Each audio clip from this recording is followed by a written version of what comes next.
Go. And we'll go right into our slideshow presentation here. So today we're going to talk about weed wrangles. And this is a really cool topic. Well, cool to me. I don't know. It's cool to probably a lot of people on the call too. But it's definitely a topic that it is very important to us here in Indiana. Um, and for especially for our rivers here in Fort Wayne, because a lot of invasive species take over our riverways and our riparian buffer zones. And that's one of the things that we do at Save Maumee is take care of some of those issues on there. So we are here. This presentation is provided by Allen County Soil and Water Conservation District in partnership with Natural Resource Conservation Services of the USDA. And without further ado, I'm just going to go right into this presentation here, where our key focus is soil health. And we always talk about our soil health principles here at Coffee and Series. By the way, I have my tea because I don't really drink coffee. But if you have your tea or your coffee, this is a perfect time to, enjoy it, sit back, and relax with us while we talk about our soil health principles, those being minimize disturbance, maximize soil coverage, maximize living roots, maximize biodiversity. All these things work together to feed and protect the earth, the soil, and regenerate that soil.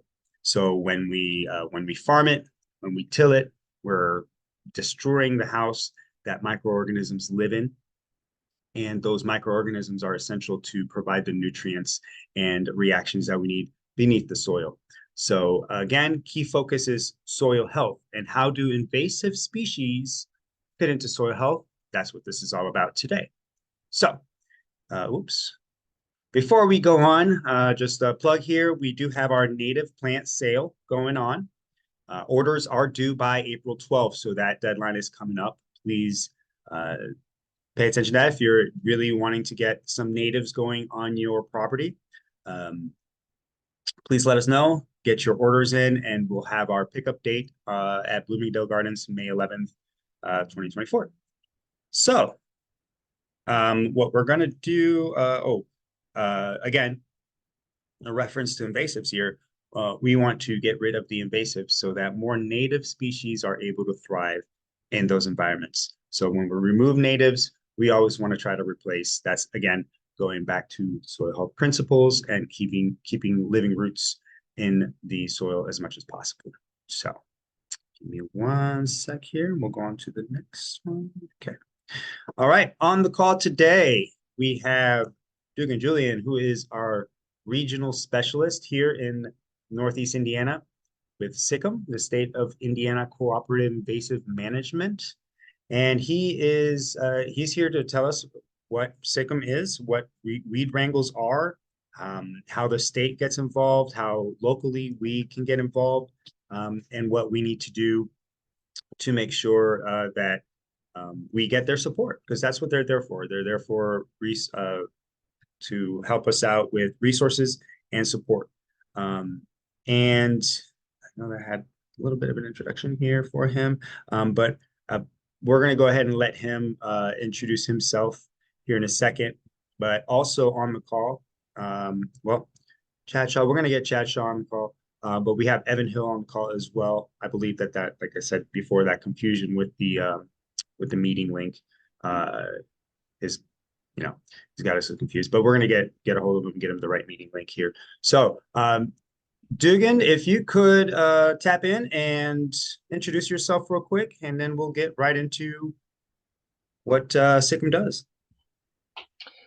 Hey, good morning, everyone. Hope you're enjoying your coffee and or tea or other warm beverage if you don't partake in either of those. I'm Dugan Julian. I'm the Northeast Regional Specialist for SICIM. For those unfamiliar, SICIM's a nonprofit that is the statewide hub for weed wrangles, but also for pretty much all things invasive species. Our board of directors are soil water conservation district employees, NRCS employees, DNR employees. We also have a new board member right from Allen County with LC Nature Park. So we've got a diverse amount of backgrounds and specialties working in agency and nonprofits. And in addition to our board members, we have technically 8 regional specialists, plus Don Slack, who's the director for the Indiana Invasives Initiative, and Stephanie Shuck, who's our executive director for SICIM. All of whom, including Don and Stephanie, serve kind of as regional specialists, but we do education, training, weed wrangles, nonprofit assistance and conservation, as well as private landowner surveys, and pretty much assist in anything and everything invasive species. So we are like the go-to for the entirety of the state. So one of the big things that we do, again, in the focus of this meeting and conversation, are weed wrangles. Weed wrangles are these really cool, open to the public events where we focus on natural areas open to the public. And we come in and we do 20 to 30 minutes of education on 1 to 3 species, invasive species that we're going to be focusing on that day. We teach everybody present about the specific species, how to identify it, its growth cycle, and then what its ecological threats are, how it messes with soil pH, or we have a lot of them that are non-leguminous nitrogen fixers, and that can wreak havoc when you have disturbed soil. We talk about how they spread, what their impacts are on the ecosystem, everything from our pollinators and even especially like our rare and endangered pollinators, to how they overcrowd and outcompete native plants, especially tree regeneration and forest and edges, and how they can take over prairie plots and things like that. So we give them all that education on 1 or 2, sometimes 3 species right up front, and then we teach them how to actively control those. Typically, we do cut stump, but that's not the only one we do. Sometimes we do just pulling, especially in springtime when cut stump isn't quite as effective because of the primary sap flow. It's just not an ideal time for that. So we'll do pulling ones, especially for things like garlic mustard, young honeysuckle saplings, privet, those type of things. They're really easy to just pull out of the ground. And we have people from the community, our partner organizations, CISMAs, which are county-focused invasive species management areas. Allen County has one that is very relatively new. I mean, we started officially in November, but we're up and running and have a lot of organizations that have been hosting weed wrangles for a number of years. And we bring in chemical, we bring in loppers, hand saws, whatever equipment's going to be needed, and we empower the citizenry to kind of get some skin in the game and help manage invasive species in those natural areas. Indiana is the top state in the entire country for the amount of weed wrangles and the amount of land covered by weed wrangles and active management through weed wrangles. And it's not even close. Over the past 3 years, to include during lockdown times from the pandemic, we averaged over 150 weed wrangles a year, with 2022 having over 200 weed wrangle events executed in the state. And that's more than like the next 2 states combined. So we are knocking it out of the park. We're doing an amazing job. Allen County in particular has had an average of 7 to 10 weed wrangles over the last 2 years. Even before a CISMA was officially formed, organizations were holding 2 to 3 weed wrangles a year. And then there's also work days that have been being done by organizations like Save Mommy that were never declared weed wrangles, but they are essentially weed wrangles. So now we're hoping to kind of bring everything under the umbrella of Allen County CISMA and just make everything a weed wrangle. SICIM has made the process for registering that extremely easy, and that gets shared to the statewide weed wrangle calendar as well as the national weed wrangle calendar, because weed wrangle is a national organization. We happen to be the Indiana chapter. And it allows people from all over the state to see what's going on and to figure out if they want to take a trip to a part of the state they've never been, or plug into a weed wrangle that's right in their backyard. And it's been wildly effective. If you haven't been out to Foster Park in the last 2 years, go ahead and walk the sidewalk that goes along the St. Mary River. It's a wildly different view now than it used to be.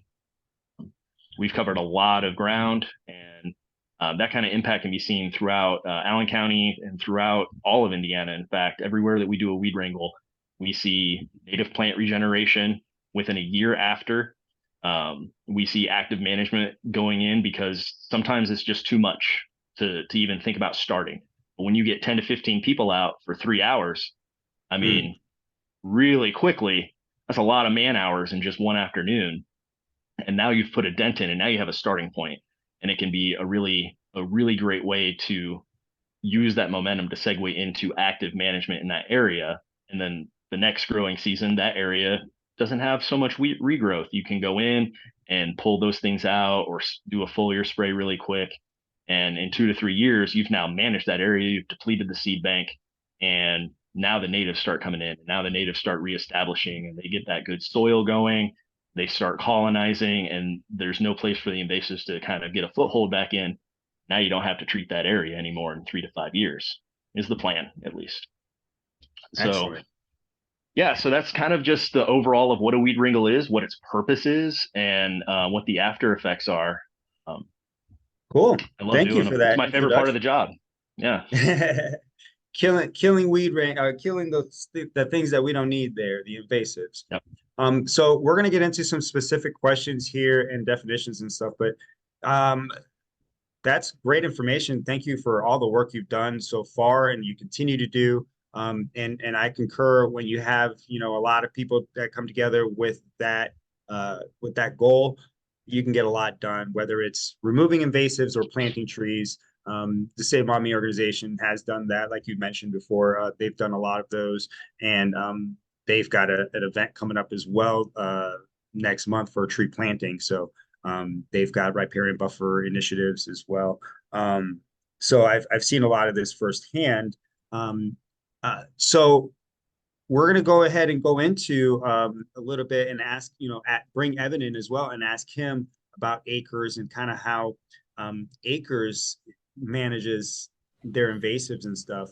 And then we'll speak more to to the Allen County CISMA. I understand Chad Shaw is actually in a different task. He's unavailable for the call, but it's totally all right. We can talk to him later on. And I'm pretty sure there's other people. I'm not sure if they're on the call, but other people were invited from the CISMA. So maybe somebody else that represents the CISMA up here could get on the call as well. So I could talk to the um, SISMA as well. I've been there since jump. yeah, there you go. Yeah, yeah. That, like I said, you're also involved with the CISMA, so maybe you could speak more towards that as well. So we'll go into the definition of what an invasive species is, and I've got some pictures here showing of different invasive species, and we're not just talking about plants in Indiana that you know, we're paying attention to or that we're being aware of or cautious about. Um, and as the executive order here states, this is from USDA.gov. An invasive species is a species that is non-native or alien to an ecosystem under consideration and whose introduction causes or is likely to cause an economic or environmental harm or harm to human health. So these aren't just things that we don't like it, it doesn't look good, we're going to get rid of it, right? These are things that are actually, by definition, are going to cause some impact that's negative to the environment, to the economic harm as well, or human health. So we want these things out of there. So on the screen here, we see things like the invasive kudzu. We've got some tree of heaven, spotted lanternfly, which is pretty big out there right now. We see calorie pear, and then we see the tiger. What are they called? The tiger mussels. Yes, we see a lot of that Zebra stuff. mussels. Zebra, yeah, not tiger, zebra. It was some sort of African animal. But so we see a lot of that, and there are a lot more invasive species that we are uh, keeping in mind and being aware of that are out there as well. And let's see. So with that in mind, we'll go ahead and I'll actually let Dugan go over some of the SICIM story here. He kind of already went into some of this, but just the specifics and the nuances. Um, uh, could you speak a little bit to this slide, as in how you brought up, or how the um, SICM came to be? Sure. So it started in southern Indiana, and anybody who's been in conservation for a while might remember the abbreviation AQUIMA, right? A CWMA, a Cooperative Weed Management Area. And that's how SICM started in southern Indiana. They were the first. It was a combined effort between a handful of agencies, and they really started focusing on invasive species. Their efforts were extremely effective and caught the attention of surrounding counties. So slowly, other counties started incorporating that same structure, and that originating organization was helping build those up. And that started spreading in southern Indiana. It got to about 13, 14 counties.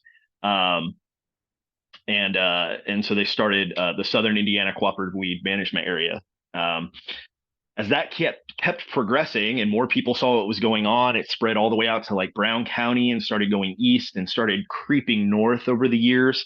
Um, the NRCS saw what was going on, and in 2018, USDA NRCS started the Indiana Invasives Initiative with the goal of having these QUIMAs at the time. That was around the time they started shifting to the idea of a CISMA, cooperative invasive species, because weed carries some weird connotations. If you talk to somebody in ag versus somebody in a master gardener situation versus your general public, a weed means something different to all three of them. So they wanted to be a lot more clear and a lot more focused, and we're going to focus in on invasive species. So they changed the name to CISMA, and that's typically used now across the board, across multiple states. Sometimes at the federal level, they'll still make a reference to a CWMA, but more and more it's becoming the norm to see CISMA, because it carries just a clear indication of what those organizations are. So the Indiana Invasives Initiative is what really gave birth to SICM as its own 501c3 with a clear-cut and defined mission and vision. And since 2018, we've added, including myself, 4 new positions to serve the entirety of the state.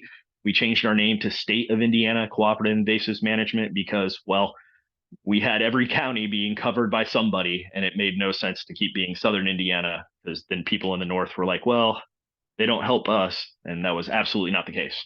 So we made that transition, and since 2018, despite global pandemic lockdowns and things, we've continued to bring in new organizations to form CISMAs. We've reached out to more and more landowners. We're now over 500,000 acres of land that have been surveyed and are under a management plan, and we've hosted over 400 weed wrangles in that time frame, and we're adding more every day. And that almost brings us completely up to speed. So that's the Excellent. SICM And story. that's awesome. And then, so I've got a note on here. Is this still true? If you're interested in becoming a member of a steering committee or a subcommittee, go ahead and reach out Yes, to SICM. yes. We love Yeah. having varied experiences and knowledge and know-how and different realms contributing, because everyone has something different to contribute when it comes to invasive species management. So Yeah. if you're Yeah. So if interested, by you're all means, reach out. exactly. So if you're a landscaper or a tree guy, or however, a Hmm. gardener, whatever you want to do, if you're trying to keep invasives away from your natives, or just from overtaking an area in general, this is a great way to get involved. And we'll go over a lot more ways to get involved here later on. So the Indiana invasive species list is pretty vast, and there are a lot of similarities between the states in our area here. These are just some examples that we see and that we're aware of. They may not all be in northern or northeastern Indiana, but they are present in Indiana in general. And again, it's not just plants; it's fish, it's diseases and other pathogens that may come with with those fish, like the whirling disease, boxwood blight, things like this. So actually, would see, this is a good spot. Okay, yeah. So, the Indiana official invasive plant list. This is there are other lists as well. There's a list for water creatures. There's a list for plants. There's a list for vertebrates, invertebrates. So you can actually do your research, and if you find a weird, uh, creature out there, like I'll go back up. The nutria here looks like a beaver, and you should be able to not be able to, but if you're not sure, you should be researching how to identify them, because I didn't know that this creature looking so close to a beaver was an invasive creature. So you got to take a real close look at some of these creatures that are out there in and around our areas, whether they're urban areas or wooded areas as well. Just a note here, and I know you guys can read it as well. So, but the biggest point here is the Indiana Invasive Species Council is the officiating body that has created this list, and they use science-based assessments for each of these species. So they are assessing whether they're going to cause an impact to the economy, to health and welfare of the ecosystem at large. And for this one here, I'm actually I wanted to go ahead and introduce Evan Hill and introduce him and have him introduce himself and who he is and what he does for Acres as well, and kind of talk about what he is seeing with invasives and basically how they're spread. And we'll go into this one. And the next slide would be best management practices. So we're going to have a really good discussion around both of these two slides here. And it'll be Evan and Dugan, and we can all kind of join in. If we have any questions or anything, please put them in the chat, because I know these two slides are pretty important up there. So Evan, could you go ahead and introduce yourself and take it away? Yeah, thanks. Hey, everybody. Good morning. My name's Evan. I'm the stewardship director here at Acres. If you don't know, we own and manage just about 8,000 acres across northeastern Indiana. We get a little bit into Michigan and Ohio as well. And we, too, kill a lot of invasive plants pretty much all year round as well. There's generally like a 2-week window in February where we're not doing invasive species management. And that's just based on kind of sap flow and the fact that lesser calendine and maybe reed canary grass just aren't up yet. So yeah, there's really pretty much only like 2 or 3 weeks out of the calendar year where we're not doing invasive management. Other than that, we are usually out there working across our 8,000 acres.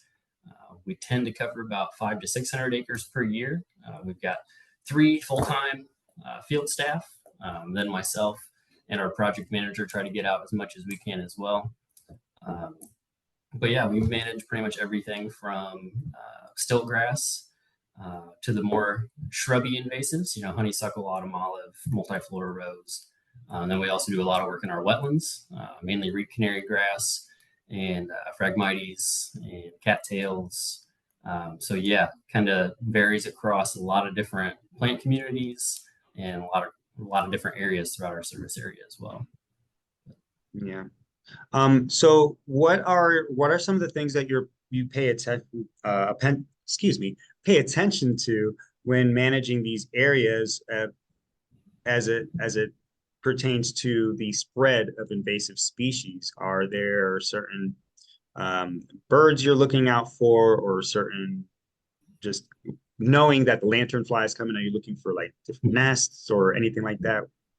Yeah, we're definitely looking, monitoring for that. Certainly in like the Huntington area, there's a lot of spotted lanternflies, and then based on what we know on how they kind of get around, we're looking at some of our other properties that are near, like railroad hubs, because it seems to that and trucking kind of seem to be the main vectors that are carrying them around, and kind of leading to them popping up in new areas. So we're definitely focusing monitoring efforts there. But then in terms of the less mobile invasives, certainly in wetlands, it's a little bit different.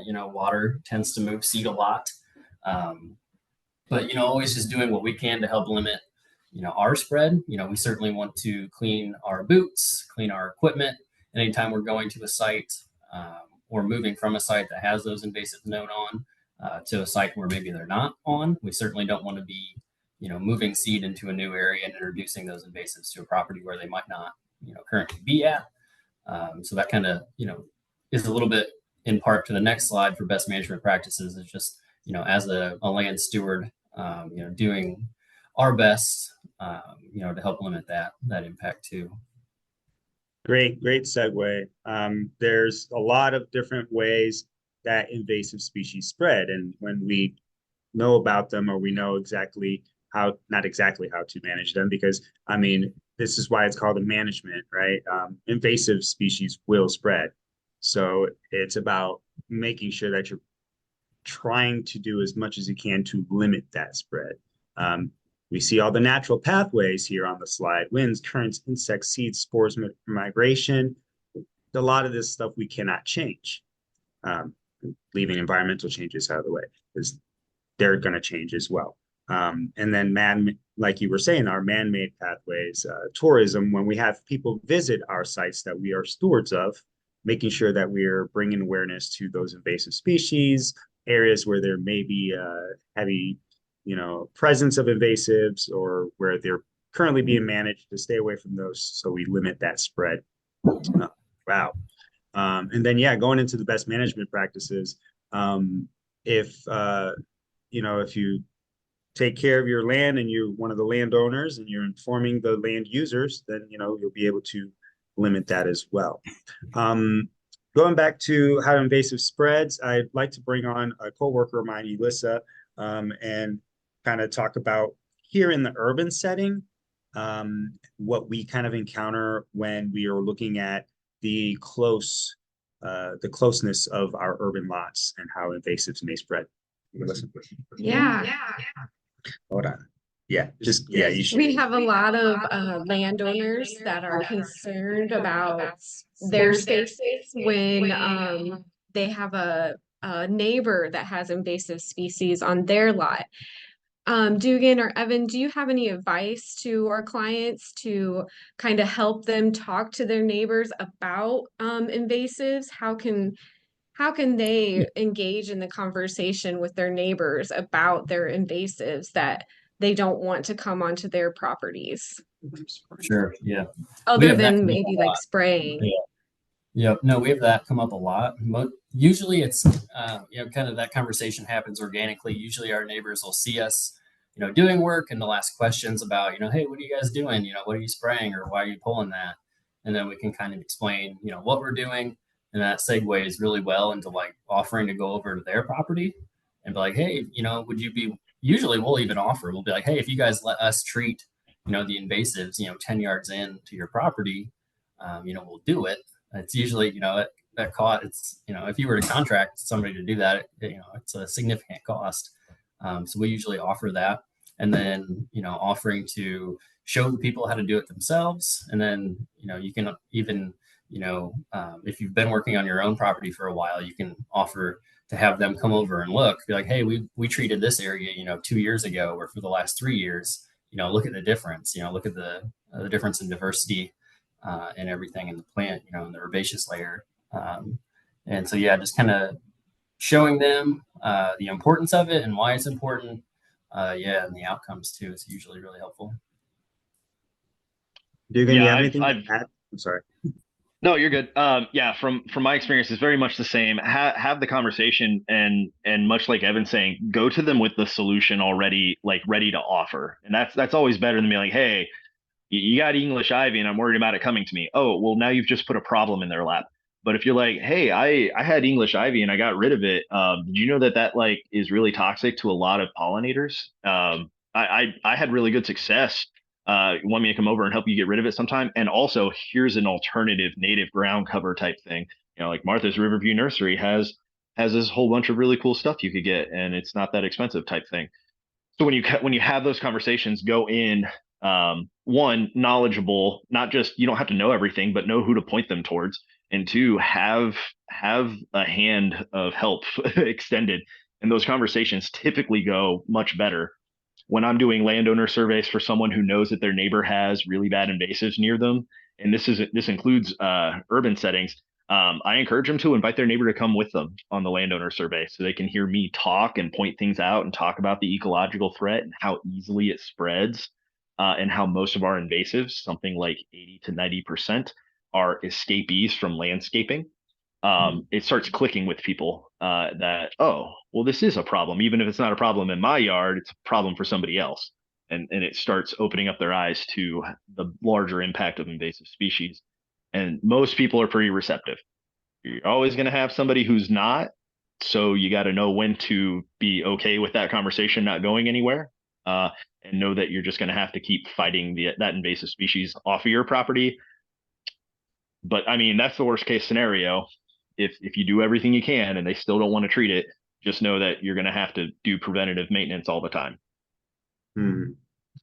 Yeah, great points. Yeah, when you have somebody that, you know, they just do it because that's the way it's always been done, they may not have the proper, you know, knowledge to do something a little bit different. So speaking to them and coming with a solution rather than adding to the problem, that's a great way to you know, to get in there. And we were just talking about plant species at that point.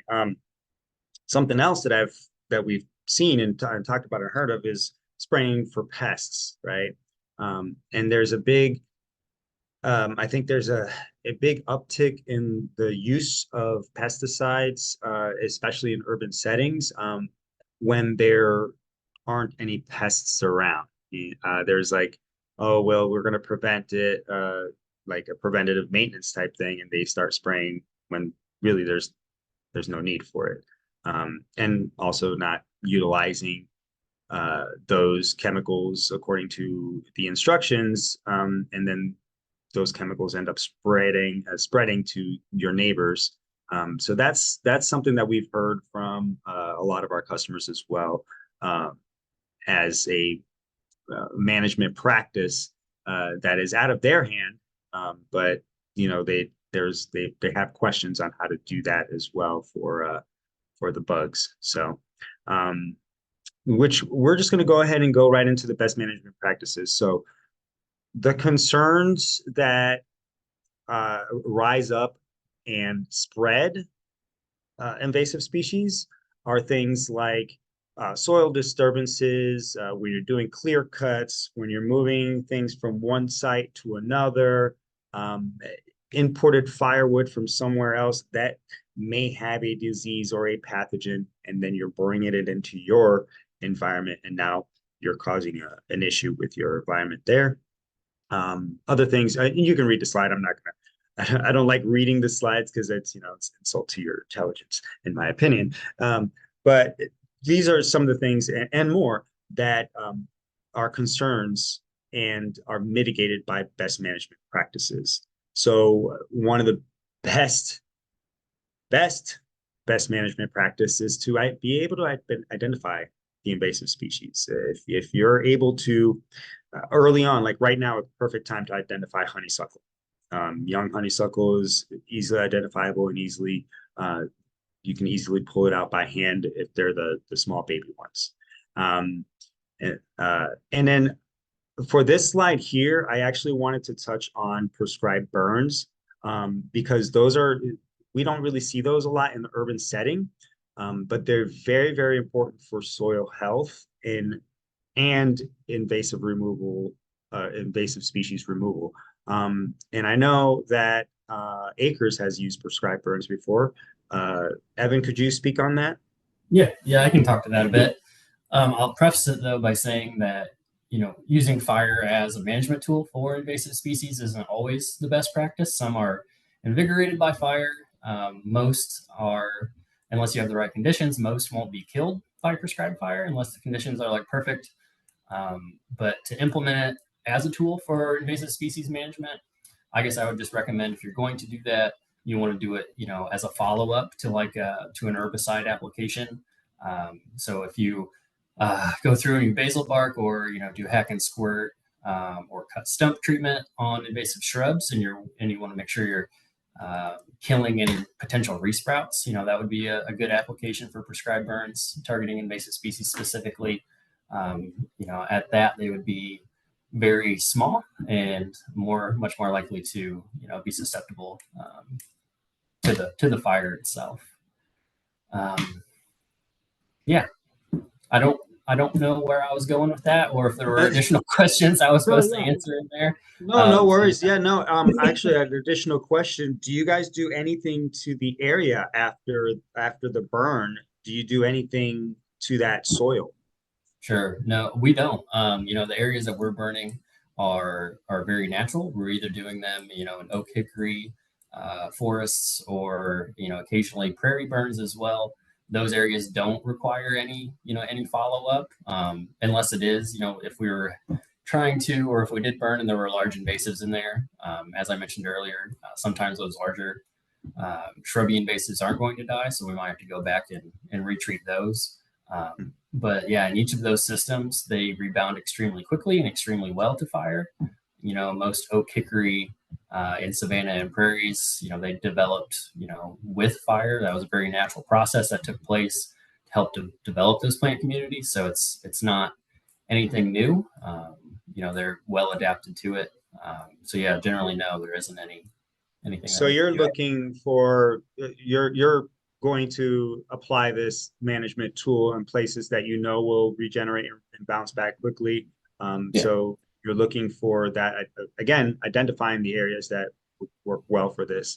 And also, there are safety measures that go with this as well, right? I can't just go out there, squirt some gas and light it up, right? Yeah, does that absolutely work? Yeah, no, anybody conducting a prescribed burn, I would absolutely recommend they, get trained, know what they're doing, be able to write a burn plan, acquire the proper permits.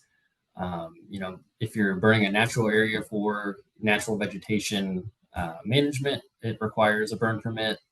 Definitely recommend all of those procedures are followed. Burn breaks, establishing burn breaks, all of that's very important. I definitely would not recommend anybody go out and try a prescribed burn unless they have some training. Did you have? Yeah. What resource should we, who should we contact if we want to do some burning? I'm not really sure I know the resource on that. Yep. Yeah, there are a few contractors in the area that do that. Blue Heron Ministries offers that service, and so does Heartland Restoration. Both are local here. Heartland Restoration is located here in Huntertown. Blue Heron Ministries is up in Angola. They're both very good at what they do. And then also the DNR, the forestry division, is starting up kind of a new burning initiative as well. So any lands enrolled in like classified forest, they'll have a new initiative to try to get prescribed fire back on a larger portion of the landscape through that program as well. So I would assume the Division of Forestry would be able to help at least direct people. Excellent. And now when it comes to areas for weed wrangles or prescribed fires or any invasive species management practice, what would, are there any qualifying, any qualifiers basically for that land, for that property? So obviously prescribed burns can only be done in certain areas, but is there anything else that someone or landowner should be aware of for weed wrangles and or management practices of invasives? Yeah, I think Dugan could probably speak to that a little bit more. This would be for both of you. Yeah, but yeah, I would say, just making sure if you're going to have a weed wrangle or something on your property, make sure that or that somebody's there that can identify, make sure you're out there and that the group is, well informed ahead of time and throughout the project, making sure you're not, pulling a native look-alike to the non-native. That's the target. Dugan, could you add on to that? Yeah, absolutely. So for weed wrangles, and this isn't coming from SICIM, this is coming from the Weed Wrangle National Headquarters down in Tennessee. In order to be a property to be eligible to host a weed wrangle using their branding and the term weed wrangle, which is trademarked and everything, The land has to be open to the public. It doesn't mean that it has to be publicly owned land. There's a lot of parks that are technically privately owned but are open to the public.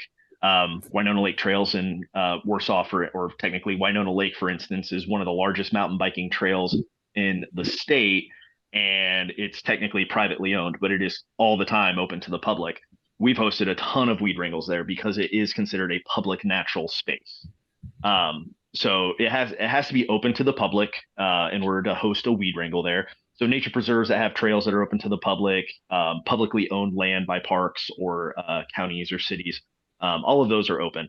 Privately owned land that is only used by the person, those are not eligible for weed wrangles. To get help with your invasive species on that, you're looking at contractors. Some counties have strike teams that can and will help out on private lands, especially larger lands that have a lot of natural areas like camps and things. They have strike teams that are subcommittees of the CISMA that will go out, but not every CISMA has those and they're not required to. So it's kind of more of a locality based option.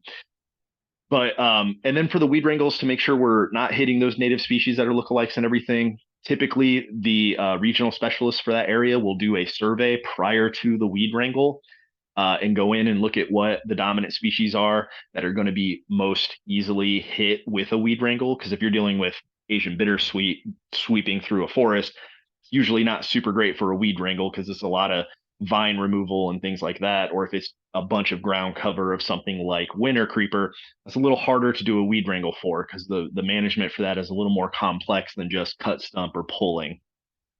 So a survey and a management plan are supposed to be written prior to the event. And then the event is supposed to take place on the same property, maybe not the exact same place at the property, but on the property every year for 3 years at a minimum. That way you're adding on to your control 3 years in a row and really trying to deplete that seed bank and allow the natives to start reestablishing.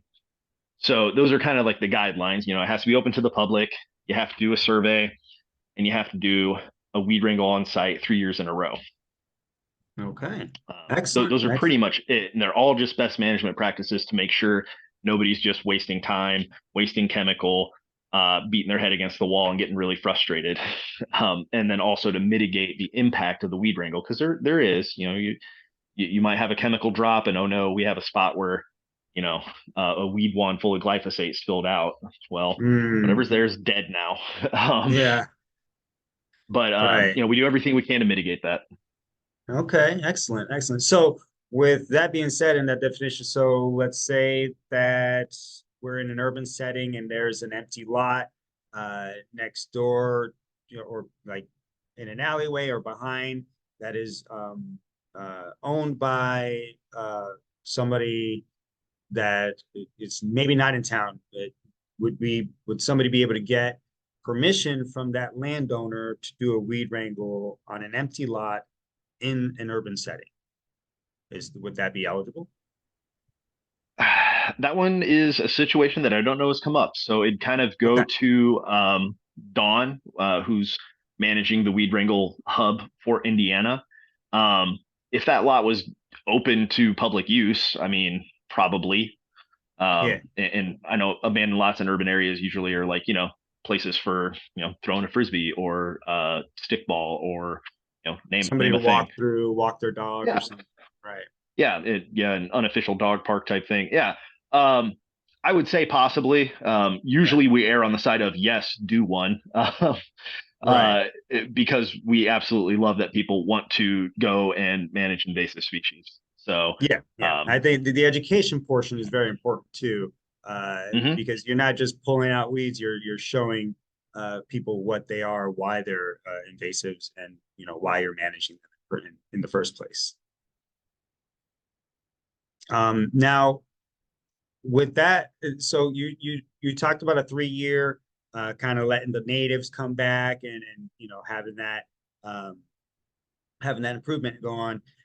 Do you encourage or provide any resources for them to couple that with, say, some remediation and adding seeds, native seeds or anything like that, once to kind of encourage, that growth, or is there a time frame that you kind of have to let that land regenerate and not put anything on?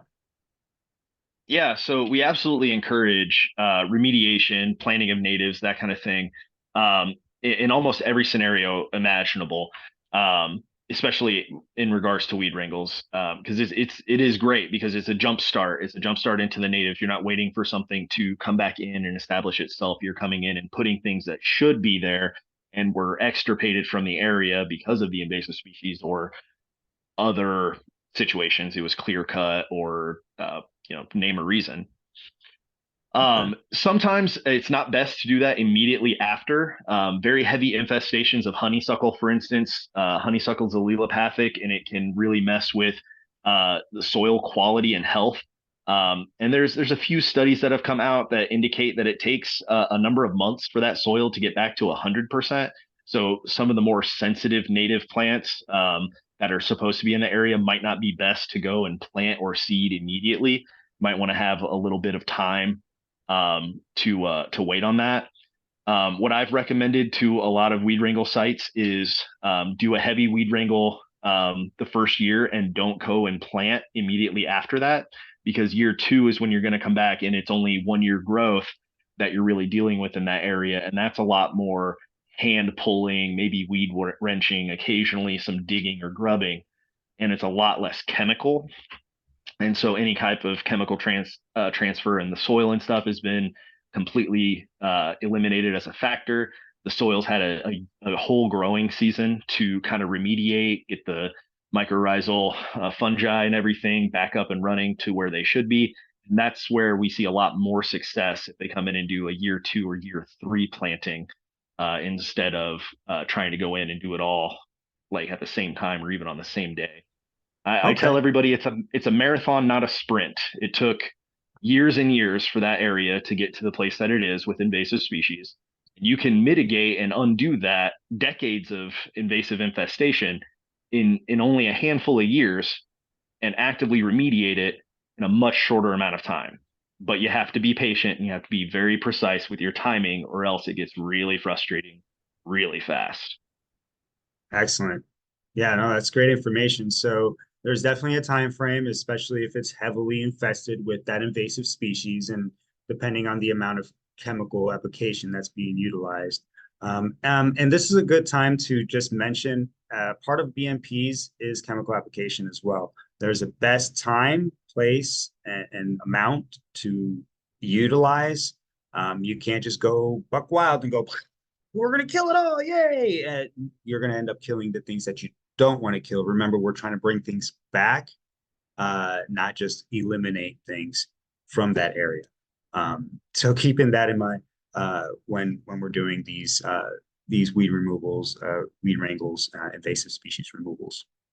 So wow, this is great information. I don't want to overload people here. So we're just going to look at some pictures of invasive removal or invasive species. Here we have, sorry, best management for invasive removal, best management practices. So we have down here at the bottom right, we've got some clear cutting. This is what clear cutting looks like. There used to be a forest there, and now there's not.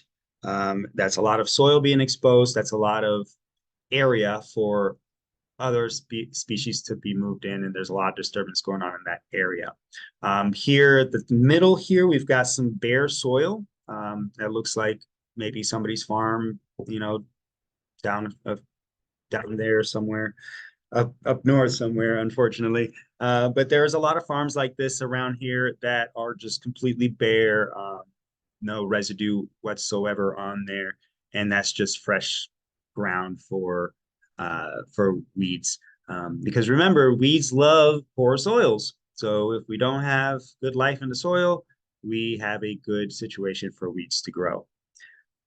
We've got prescribed burns over here. This gentleman's, making sure that everything's burning the right way and nothing's getting out of hand. Down at the bottom left, we've got firewood. A lot of diseases and pathogens can be born in stacked wood, fungi and stuff like that. So when we go to move those, we have to be very careful. A lot of good stuff could come from wood piles as well, but You just have to be careful what type of wood it is. This one of the previous slides mentioned keeping your firewood native. So try not to bring in firewood from another area into your area. And then right here in the middle, we've got exotic pet. This doesn't really happen up here very often in Indiana, but there are there are definitely some releasing of exotic pets in the wild, and those then become invasive species in those areas. So be careful with that as well. And then top right here, we've got your usual, autumn olive, your kudzu, privet hedge, and stilt grass. All these things are examples of different invasive species that take over, and we try to battle them on a constant basis. So let's see what else is here. Reporting invasive species. This is a pretty important slide. So what do you see? What do you do when you see an invasive bug or something or disease or pathogen that we're, trying to pay attention to? There are different ways to report it. You can go online. You can use your smart app. There's also a way to report aquatic invasive species. If you need to find out if an invasive species is, or if a species that you found is invasive or not, you can also text or email or call Indiana DNR or even Purdue Plant and Pest Diagnostic Laboratory, and they can see what that is and kind of identify that for you and let you know what you have.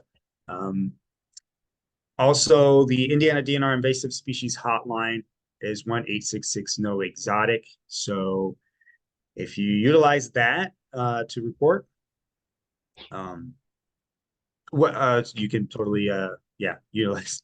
There's another different way to ensure that you are reporting invasive species.